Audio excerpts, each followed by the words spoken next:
네, 로마서 1장 1절부터 7절까지 말씀을 읽겠습니다. 예수 그리스도의 종 바울은 사도로 부르심을 받아 하나님의 복음을 위하여 택정함을 입었으니 이 복음은 하나님이 선자들로 말미암아 그의 아들에 관하여 성경이 미리 약속하신 것이라. 이 아들로 말하면 육신으로는 다윗의 혈통에서 나셨고 성결의 영으로는 죽은 가운데서 부활하여 능력으로 하나님의 아들로 인정되셨으니 곧 우리 주 예수 그리스도시니라. 그런 말미암아 우리가 은혜와 사도의 직분을 받아 그 이름을 위하여 모든 이방인 중에서 믿어 순종케 하나니 너희도 그들 중에 있어 예수 그리스도의 것으로 부르심을 입은 자니라. 로마에 있어 하나님의 사랑하심을 입고 성도로 부르심 입은 모든 자에게 하나님 우리 아버지와 주 예수 그리스도를 쫓아 은혜와 평강이 있기를 원하노라. 7절까지 읽었습니다. 저는 이 말씀을 통해서 이 복음의 일꾼이라고 하는 주제를 가지고 말씀을 드리기를 원합니다. 하루는 주님께서 이 호숫가에서 시몬을 만나셔서 그 시몬에게 이렇게 이야기하셨습니다. 나를 따라오너라. 내가 너로 사람을 낚는 어부가 되게 하리라. 고기를 잡는 어부에게 주님께서 사람을 낚는 어부가 되게 하겠다고 제의를 하셨습니다. 만일 그가 주님을 따라오면 내가 너로 사람을 낚는 어부가 되게 하리라. 그렇게 말씀하셨습니다. 여기 오늘 우리가 읽어본 이 말씀에 보면 또한 주님께서 사도 바울을 그 일꾼으로 부르셨는데 사도행전 9장 15절에 보면 거기에 주께서 가라사대 가라 이 사람은 내 이름을 이방인과 임금들과 이스라엘 자손들 앞에 전하기 위하여 택한 나의 그릇이라. 그렇게 주님께서 사도 바울에 대해서 말씀하셨습니다. 우리가 사도 바울을 생각할 때 그는 특별히 하나님에게 택함을 받은 일꾼인 것을 부인할 수가 없습니다. 그래서 오늘 저는 이 복음의 일꾼, 특별히 요즘 직장 잡기가 힘들잖아요. 그런데 이렇게 좋은 직장을 얻었다고 하는 것이 얼마나 영광스러운 것인가 하는 것을 생각해 보았습니다. 혹시 직장 없으신 분들은 한번 고려를 해 보시는 것도 괜찮으라고 생각을 합니다. 그런데 한 가지 성경을 우리가 보면 하나님께서 쓰셨던 사람들의 공통점이 뭐냐면 먼저는 자신의 신분에 대한 이해를 아주 분명히 하고 있었다는 것입니다. 우리가 여기에 먼저 이 말씀을 보면 거기에 예수 그리스도의 종이라고 사도 바울은 자기 자신을 소개하고 있습니다. 신앙생활은 어쩌면 예수 그리스도를 자신의 구세주로 영접하는 것부터 시작된다고 말할 수가 있습니다. 예수님을 나의 주인으로 받아들이는 것으로 우리가 신앙생활을 시작하는데 그것을 우리는 구원받았다, 또 영원한 생명 얻었다 그렇게 말을 합니다. 영접하는 자, 곧 그 이름을 믿는 자들에게는 하나님의 자녀가 되는 권세를 주셨다. 이 사도 바울이 자기 자신에 대해서 이해하는 걸 보면 나는 예수 그리스도의 종이다, 노예다. 그렇게 말하고 있는데 오늘날 우리가 생각하는 그런 종의 개념과는 다른 개념입니다. 완전히 이때 당시 생각하는 종의 개념은 노예의 개념입니다. 나는 예수 그리스도의 노예입니다. 나는 그리스도를 위해서만 존재할 뿐입니다. 그렇게 그는 여기에서 자기 자신을 소개하고 있는데 오늘날 우리 그리스도인들도 먼저 우리가 이해할 것은 우리가 어떤 사람들이가 하는 자신의 신분에 대한 이해가 대단히 중요합니다. 우리가 성경에 보면 먼저 오늘 우리가 읽은 말씀을 보면 자신의 신분에 대한 이해, 그 다음에 자신이 맡은 그 일의 임무에 대한 이해, 그리고 그것을 이행했을 때 얻을 수 있는 그 보상에 대한 이해, 그리고 자원에 대한 이해, 이것이 그리스도인들에게서 무엇보다도 중요한 것입니다. 먼저 그래서 우리가 살펴보는 것은 바로 신분에 대한 이해. 내가 누구이냐 이 말입니다. 내가 왜 이 땅에 존재하면 누구를 왜 존재하는가? 내가 과연 누구인가? 자신의 신분에 대한 이해가 모든 그리스도인들에게 있어서는 필수적인 것입니다. 여러분 성경을 한번 보세요. 로마서라든지 고린도 전서 후서라든지 아니면 에베소서라든지 아니면 베드로가 말하는 것이 요한이 말하는 거라든지 이거 보면 그들은 분명히 자신의 신분에 대한 이해를 하고 있었습니다. 자기 자신들이 그리스도의 종이라고 하는 것입니다. 사도 바울이 생각하는 종의 개념은 로마서 14장 7절부터 보면 그는 이렇게 말하고 있습니다. 우리 중에 누구든지 자기를 위하여 사는 자가 없고 자기를 위하여 죽는 자도 없도다. 우리가 살아도 주를 위하여 죽고 주를 위하여 살고 죽어도 주를 위하여 죽나니 그러므로 사나 죽으나 우리가 주의 것이로라. 이를 위하여 그리스도께서 십자가에 죽으셨다가 다시 살으셨으니 곧 죽은 자와 산 자의 주가 되려 하십니다. 다시 말해서 우리 중에 누구도 자기를 위해 사는 자도 없고 죽는 자도 없다. 그 말은 무슨 말이냐면 종이라고 하는 신분은 자기를 위해 사는 것이 아니라 오로지 주인을 위해서만 살아갈 뿐이다. 바로 나는 그의 그러한 종이다라고 하는 것을 말하고 있는 것입니다. 그래서 어떤 사람이든지 내가 예수 그리스도를 믿는 사람이라고 하면 먼저 내 자신이 어떤 사람인가 하는 것을 분명히 이해하지 않으면 우리는 신앙생활을 제대로 할 수가 없어요. 많은 그리스도인들이 예수 그리스도를 주라고 말하지만 사실은 그리스도의 종이 되어 있지 않습니다. 그리스도가 자기를 위해 존재하는 것처럼 생각하면서 살아요. 항상 자신의 부족을 하나님에게 말하고 하나님은 그것을 채워줘야만 한다고 말하고 내가 세상을 살아가는 데는 이러한 행복을 누려야 할 권리가 있는데 하나님 그것을 보장해 줘야 할 권리가 있다고 이야기하고 하나님을 자기 자신의 행복을 이루기 위한 하나의 돕는 자로 생각하는 사람들이 세상에 참 많습니다. 그러나 우리가 성경에 보게 되면 주님께 쓰임받았던 사람들의 공통점은 자기 자신이 그리스도의 종이라고 하는 것에 대해서 주님이 나를 위해 존재하는 것이 아니라 내가 주님을 위해 존재한다고 하는 사실을 분명히 이해하고 있었다는 것입니다.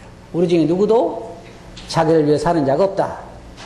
우리가 살아도 주를 위해 살고 죽어도 주를 위해 죽나니 그것을 위해서 그리스도께서 죽었다가 다시 살으셨다는 것입니다. 사도 요한이 주님에 대한 생각을 우리가 성경에 보면 요한일서 3장 16절에서 그가 우리를 위하여 목숨을 버리셨으니 우리가 이로써 사랑을 알고 우리도 형제를 위하여 목숨을 버리는 것이 마땅하냐. 표현이 조금 다른 각도에서 표현입니다만은 다른 말로 말하면 우리도 그리스도를 위해서 우리 목숨을 버리는 것이 합당하다 그 말입니다. 왜냐하면 그리스도를 섬기는 것이 곧 형제자매들을 섬기는 것이요.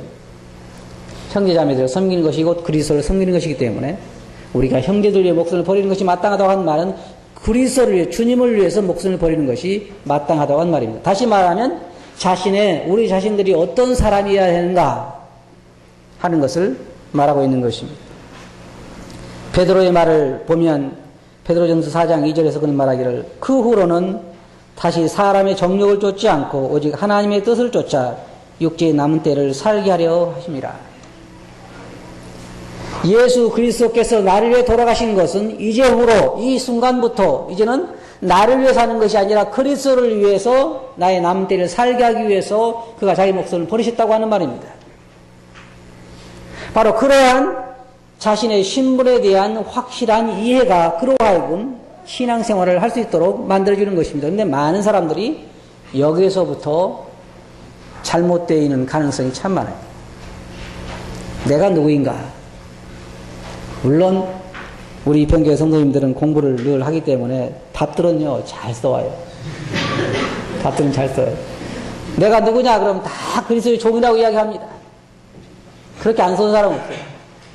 내가 누구냐 그럼 나는 그리스도가 내 종이다 그런 사람 한 사람도 없어요.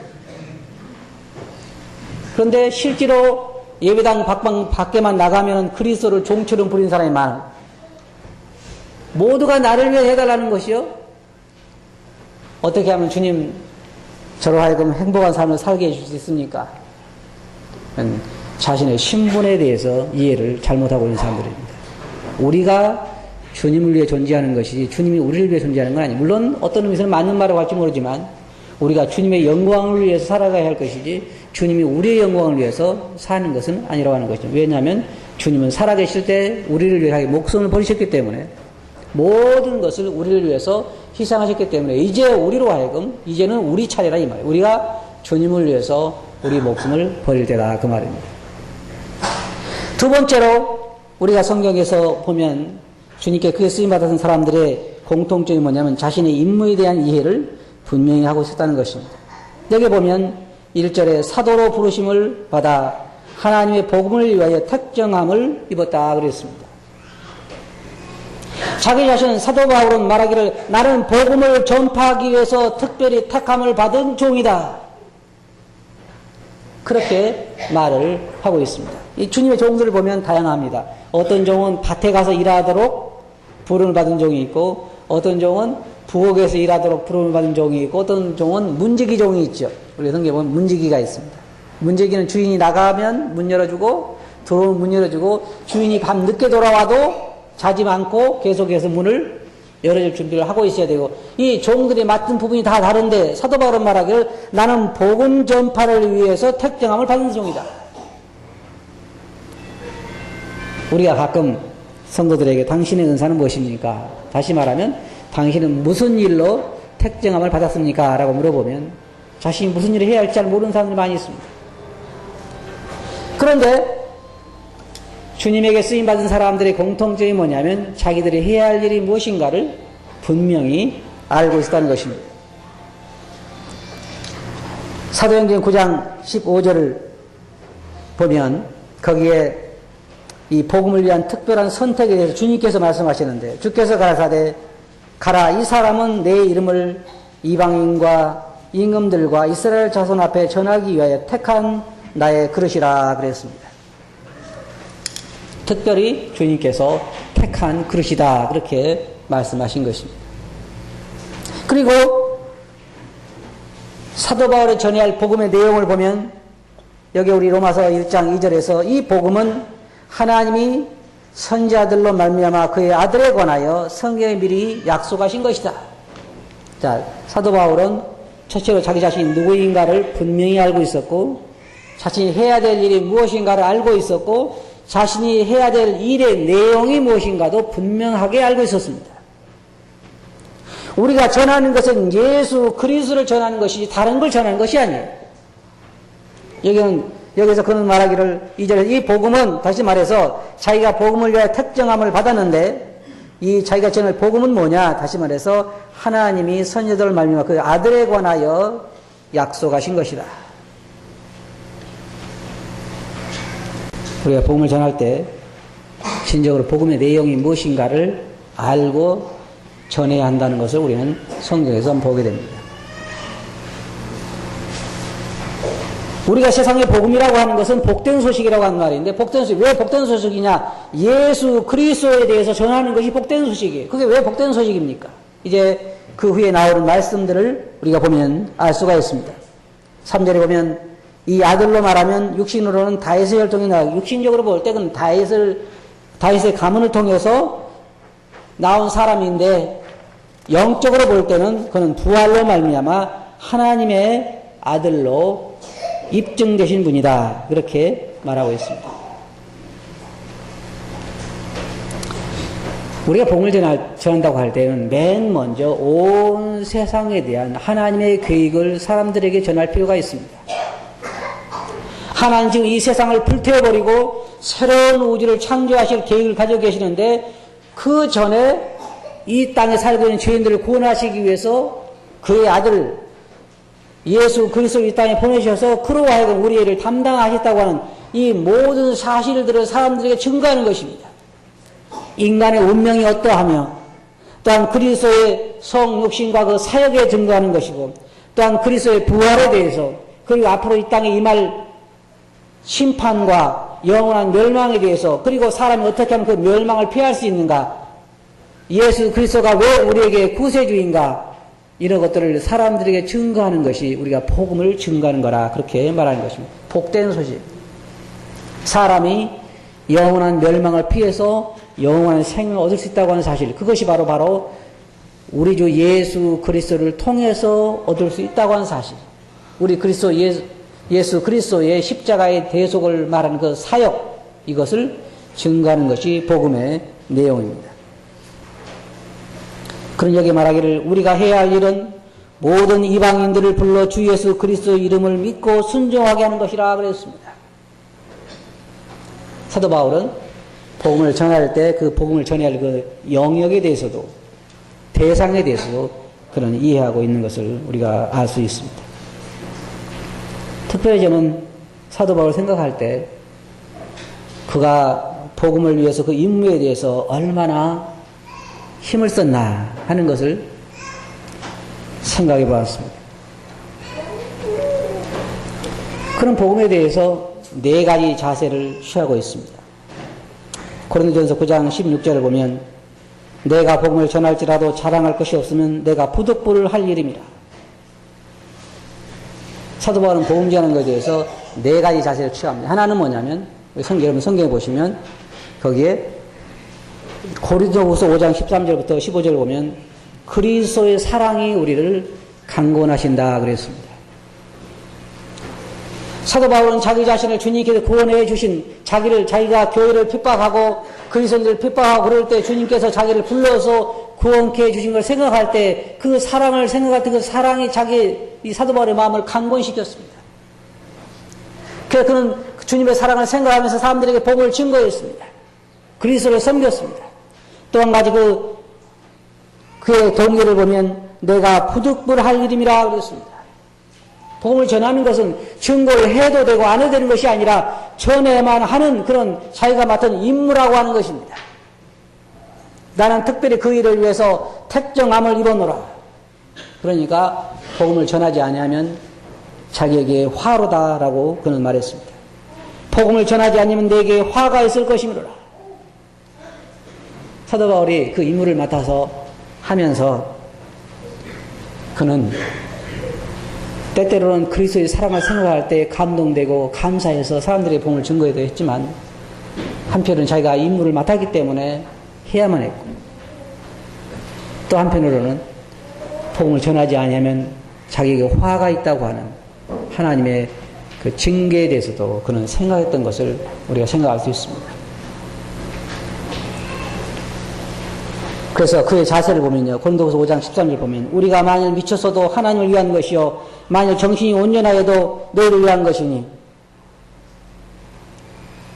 자기가 미쳤어도 하나님을 위한 것이고 정신이 온전하여도 하나님을 위한 것이라고 말합니다. 그리스도 사랑이 우리를 강권하신다 이렇게 말하면 우리가 그러한 일을 위하여 하는 것은 주님께서 우리를 대신하여 죽었다 다시 사신 것은 우리의 다시 사신 자를 위하여 우리로 하여금 살게 하려 함이라고 그는 말했습니다. 또 빌립보 3장 13절 보면 형제들아 나는 아직 내가 잡은 줄 여기지 아니하고 오직 한 일 즉 뒤에 있는 것은 잊어버리고 앞에 있는 것을 잡으려고 푯대를 향하여 그래서 예수 안에서 하나님 위에서 부르신 부름의 상을 위하여 쫓아가노라. 여기서 우리는 네 가지 자세를 다 볼 수 있는 하나는 사도 바울은 위에서 보신 부름의 상을 위해 쫓아간다고 그랬습니다. 오늘날 그리스도인들이 복음을 전하면요 사람들이 그런 얘기를 합니다. 상을 보고 일을 하느냐 그것은 조금 수준이 낮은 것이다.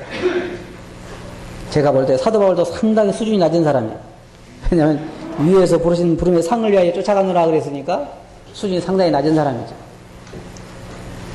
우리가 주님을 섬길 때 우리의 마음의 동기가 되는 것은 네 가지입니다. 하나는 그리스도의 사랑을 생각할 때 우리 마음이 늘 강권을 받는 것이며 때때로는요 하늘나라에 가서 받을 상을 생각하면 그 일을 또 하게 되는 것입니다. 그리고 어떨 때는 우리가 징계받을 것도 생각하게 돼요. 또 어떨 때는 우리가 내가 이렇게 사서는 안 되지 라는 그러한 의무감 때문에도 일을 하게 됩니다. 이것이 바로 사도 바울이 복음의 군사로 택정함을 받은 이후에 했던 그런 일의 동기들 중에 네 가지 동기입니다. 임무 수행을 위한 사도 바울의 노력을 생각해 보면요 저는 참 부끄러울 때가 참 많이 있습니다. 사도 바울은 고린도전서 9장 19절에서 23절에 보면 내가 모든 사람에게 자유했으나 스스로 모든 사람에게 종이 된 것은 더 많은 사람을 얻고자 함이라.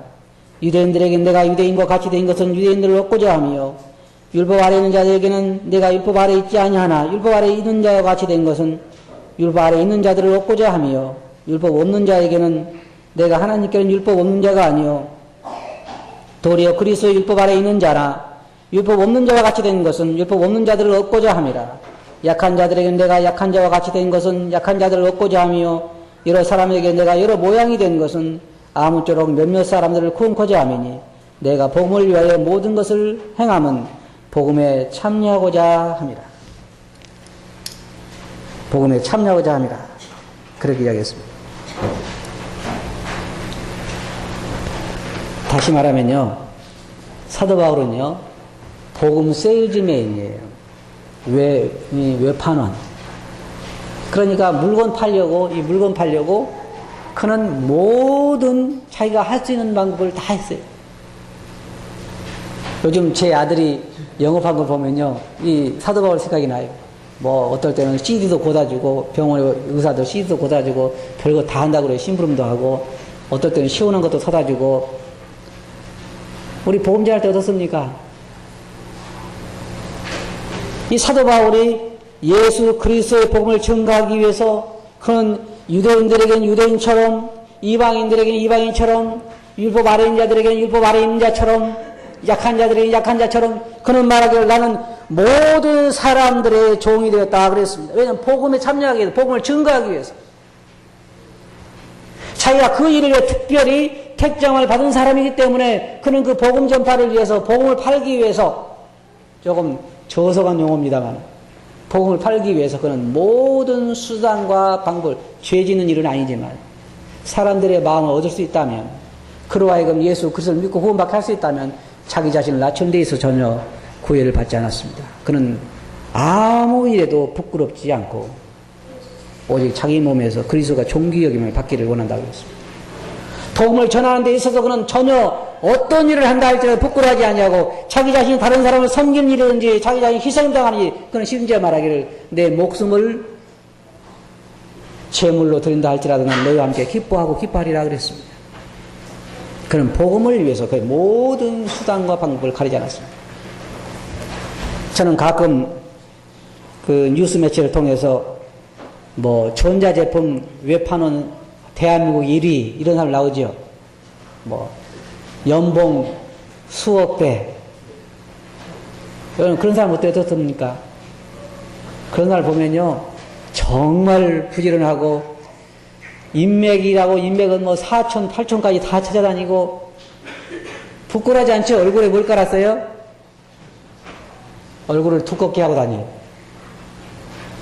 그래서 할 수만 있으면 그 물건을 팔기 위해서 최대한 노력을 다합니다. 이 사도 바울은 바로 그렇게 했습니다. 아무쪼록 사람들을 구원하기 위해서 자기는 모든 사람들의 종이 되었다. 여러 사람들에게 여러 모양으로 자기는 되었다 그랬습니다. 사도 바울은 정말로 자기가 맡은 일에 대해서 자부심을 가지고 있었던 사람입니다. 이와 같은 일을 했을 때에 그에게는 어떤 대가가 주어질까요? 사람들이 직장에 들어가면 처음부터 관심 있는 게 뭐냐면 연봉입니다. 그렇죠? 그렇지 않아요? 연봉. 예를 들어서 들어가자마자 첫 연봉이 1억이다 그러면 어떻습니까? 좋지요? 첫 연봉이 1,000만 원이다 그러면 좀 그렇잖아요. 복음의 일꾼으로 특별히 특채된 경우에 연봉이 얼마 정도 될까요? 여러분, 주님께서 사도 바울을 복음의 일꾼으로 특별히 특채를 했는데 연봉을 얼마 정도 줄 것 같습니까?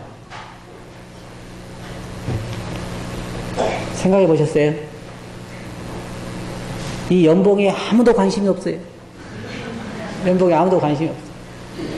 복음 전할 때 주님께로도 받던 그 연봉이 얼마인가에 대해서는 성도들이 관심이 없습니다. 어디에 관심이 있냐? 회사에 취직할 때 얼마나 연봉 받느냐에 관심이 대단히 많아요. 참 많습니다.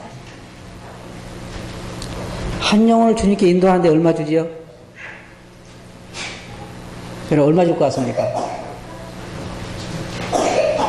제가 생각할 때요, 측량할 수 없는 대가를 주실 것 같아요. 한 영혼의 가치가 온 세상보다 중요하다고 우리 그리스도인들은 입만 벌리면 이야기를 합니다. 그러나 실질적으로 그 영혼들의 가치를 잘 모르기 때문에 우리 영혼들을 위해서 사도 바울과 같이 그렇게 노력하지 않습니다. 그런데 성경에 보면 여기에 복음의 일꾼으로 택함을 받은 사도 바울에 대해서 사도 바울은 디모데후서 4장 7절부터 8절에서 내가 선한 싸움을 싸우고 나의 달려갈 길을 마치고 믿음을 지켰으니 이제 누구로는 나를 위하여 의의 면류관이 예배되었으므로 주 곧 의로우신 재판자의 그날에 내게 주실 것이니 내게만 아니라 주의 나타나심을 사모하는 모든 자에게니라. 자, 사도 바울에게는 엄청난 그 대가가 기다리고 있습니다. 사도 바울이 이야기할 때 항상 잠깐의 고난과 영원한 영광을 비교하고 있고 잠시의 고통과 영원한 삶을 그는 비교하고 있고 적은 것과 큰 영광을 늘 비교하고 있습니다. 사도 바울이 자기 일생을 거기에 온전히 투자한 것은 그가 그 일생을 투자했을 때 앞으로 받게 될 그 영광을 그는 생각했기 때문입니다. 저는 한번 생각해 봤어요. 이 세상에서 제일 부자도 자기 재산을 다 계산해 보려면 상당히 어렵다고 이야기를 합니다. 재산이 얼마인지 잘 모른대요. 너무나 많기 때문에 계산하기 힘들다고 합니다. 뭐 제가 듣는 것이 정확히 사실인지는 모르겠습니다만 록펠러 재단에 거기는 뭐 11조만 계산해서 드리는 그 격리 직원들이 몇 명 있다고 합니다. 다른 건 놔두고 11조만 계산해 드리는 직원들 몇 명이다. 얼마나 부자면 그러겠어요? 사도 바울이 하늘나라에 가서 받게 될 그 상을 계산하면 얼마 정도 될 것 같습니까? 제가 생각할 때 한 영혼을 주님께 인도할 때마다 별 한 개씩 주님이 주신다 그러면 지구보다 큰 별을 하나씩 주시면 값이 얼마 정도 될 것 같습니까? 측량할 수가 없겠죠. 여러분 잘 들어보시 바랍니다. 하나님께서 사도 바울을 이렇게 특치했다고 이야기했을 때에 그 대가는 이루 말할 수 없는 것이네. 물론 이 땅에 있을 때 사도 바울이 지불한 값도 있습니다. 돈 많이 주는 회사치고 쉬운 직장은 없어요. 그렇죠? 근데 사람들은 뭘 원하냐면 쉽고 돈 많이 주는데, 그렇죠? 일 안 하고 사람들이 그냥 나는 책상에 앉아서 그냥 이 옛날부터 어른들이 하는 거예요. 펜대만 가지고 그냥 몇 개 글자만 써도 돈이 들어온다. 지금은요 그런 세상 아니에요. 그렇게 가지고 살 수 있는 세상이 없어요. 그 사람은 언제 쫓겨날지도 몰라요. 돈 많이 받는 직장일수록 거기에 직장에 매달리시다시피 하지 않으면 살 수 없습니다. 하나님의 나라는 엄청난 보상이 약속되어 있는, 상이 약속되어 있는 일입니다. 이제 문제는 하나님, 이 사도 바울이 말하기를 이제는 너희도 그리스도 안에서 부름을 입은 자들이라고 말하고 있습니다. 여기 그 말씀을 한번 보시기 바랍니다. 5절에 보면 그로 말미암아 우리가 은혜와 사도의 직분을 받아 그 이름을 위하여 모든 이방인 중에서 믿어 순종케 하나니 너희도 6절에 너희도 그들 중에 있어 예수 그리스도의 것으로 부르심을 입은 자냐. 물론 사도를 통해서 부르심을 입었습니다만 또 다른 말로 우리가 생각해 볼 때 우리도 다른 한편으로 넓은 의미에서는 우리도 복음을 위해서 특별히 택함을 입은 자들입니다. 특별히 채용된 사람들이라고 하는 말입니다. 자, 그러면 이제 우리가 어떻게 해야 되겠습니까? 우리가 누구입니까? 우리는 그리스도의 종입니다. 여러분들이 내일 회사에 출근하셔가지고 우리 회사의 사장님이 누구지요? 한번 물어보세요. 그러면 사람들이 뭐라 하겠어요? 자기 회사 사장도 모르는 직원 봤어요? 그런 사람 없죠? 회사의 사장이니 회사의 자기 위에 상관이 누군지 잘 알고 있고 또 그들의 말은 어떻게 잘 듣는지 모르겠어요. 잘 듣습니다. 우리의 주인이 누구인가를 우리는 잘 알아야 됩니다. 우리의 주인은 바로 예수 그리스도입니다. 그리고 우리가 그의 부르심을 입은 자들이라고 하는, 왜 우리를 부르셨는지, 무엇을 위해 부르셨는지, 우리가 해야 할 일이 무엇인가, 우리의 임무에 대한 이해를 우리가 분명히 하고 있어야 합니다. 우리가 그냥 이 세상에 있지도 않습니다. 우리는 뭔가 할 일이 있어 이 땅에 지금 부름을 받은 것입니다. 물론 각각 은사가 다르고 해야 할 일이 다르기 때문에 자기가 해야 할 일이 무엇인가가 달라요. 하지만 기본적으로 모든 그리스도인들이 복음을 위해서 부름을 받은 것은 분명합니다. 그 이후에 우리가 좀 더 들어가서 은사가 가르침이나 또한 봉사나 구제나 여러 가지 다양한 은사가 있지만 기본적인 거 뭐냐, 모든 그리스도인들은 복음을 우리 주위인 사람들에게 전해야 할 임무를 가지고 있다고 하는 것입니다. 이건 쉬운 일이 아닙니다. 때때로 우리는 그리스도의 사랑을 생각할 때 그 일을 할 수도 있고, 때때로 상을 생각하면서 할 수도 있고, 때때로 우리가 내가 이렇게 살다가는 하나님의 징계를 받을 수밖에 없다고 하는 그러한 강박관념에서 할 수도 있지만, 그러나 우리가 어떻게 하든 그리스도를 세상에 증거해야 하는 임무를 맡고 있습니다. 우리가 우리 임무를 다 잘 했을 때 우리에게는 엄청난 보상이 주어질 것입니다. 지금 여기에 보상 이야기해도요, 관심 있는 사람이 별로 없습니다. 오늘 저희가 토론반에서 공부를 하면서요, 이런 질문을 했어요. 이스라엘의 축복과 이 땅의 축복을 이야기했죠. 여러분 공부하시면서. 그러면 이 땅에서 복을 내리는 거하고 하늘에서 복을 받는 거하고 어떤 복을 원하냐고 물어봤더니 대답들을 잘 안 하셔요. 이제 대답의 중간이 뭐냐면 이 땅의 절반, 쉽게 말하면 이 땅에 좀 받고 나머지를 하늘에가 받고, 이 땅에서는 하나도 안 받아 좋으니까 하늘에서만 다 받고 싶은 사람이 있습니까? 그런 사람 별로 없어요. 대수님 이 땅에서 많이 주기를 바랄 거예요. 그런데 우리가 주님을 섬기고 이 땅에서 이렇게 섬기게 될 때 하늘에서 우리에게 엄청난 보상이 주어질 것입니다. 그날에 가면 알 수 있어요. 사도 바울이 그랬어요. 우리를 위하여 이제 의의 면류관이 예비되어 있다. 우리뿐만 아니라 주의 나타나심을 사모하는 모든 자에게입니다. 결론적으로 말씀드려서 사도 바울은 하나님 주님께서 특별히 복음 전파를 위해서 택한 종입니다. 사도 바울은 그것을 알고 있었고, 자기가 해야 할 일이 무엇인가도 알고 있었고, 자기가 그 일을 하지 아니할 때 어떤 일이 일어난다는 것도 알고 있었고, 잘했을 때 어떤 보상이 주어진 것인가 하는 것도 알고 있었습니다. 우리도 그와 같은 걸 알 수 있어야만 합니다. 여러분이 왜 지금 세상에 계신가를 알아야 되고, 여러분이 해야 할 일이 무엇인가를 알아야 되고, 그 일을 하지 않았을 때 어떤 대가가 있다고 하는 것, 그리고 그 일을 잘했을 때에 어떤 보상이 있다는 걸 여러분이 알 수 있어야 돼요. 그것이 여러분 남은 삶을 살아갈 수 있는 계기가 되는 것입니다. 한 가지 여러분들에게 여쭤보겠습니다. 여러분은 왜 여기 계신지 알고 있습니까? 여러분 해야 할 일이 무엇인지 알고 있어요? 아무도 모르세요? 여러분은 복음을 위하여, 하나님과 그의 나라를 위하여 특별히 택한, 특별히 채용된 하나님의 종들입니다. 여러분 마음속에 그 사실을 잊지 마시기 바랍니다. 우리가 왜 이 땅에 있는지, 무엇을 위해 존재하는지, 내가 누구의 종인지, 그리고 그 일을 잘했을 때 어떤 보상이 주어진가 하는 걸 여러분 마음속에 기억하시기 바랍니다. 그리고 남은 삶을 썩는 양식을 위하여 일하지 말고 하늘나라에 영생하도록 있는 양식을 위해서 일하시기 바랍니다. 그렇게 하시겠어요? 기도하겠습니다. 거룩하신 아버지 하나님, 사도 바울이 특별히 복음을 위해서, 복음을 세상에 전파하기 위해서, 그리스도를 전파하기 위해서 택함받은 그러한 종인 것을 자신이 이해하고 확신을 갖고 자신이 누구인가, 또 해야 할 일이 무엇인가, 또 자신이 어떻게 그 일을 해야 하는지, 그 일을 잘못했을 때 또 어떤 일이 있는지, 잘했을 때 어떤 보상이 주어진가를 분명히 이해하고 그의 삶을 살았던 걸 저희들이 살펴보았습니다. 지금 저희들도 저희 자신이 누구이며 왜 지금 이곳에 있으며 무엇을 위해 살아갈까를 알게 해주시고 그를 위해 살아가는 저희들이 되게 해주시옵소서. 들은 말씀 주께 의지하고 예수 이름으로 아버지께 감사하며 기도합니다. 아멘.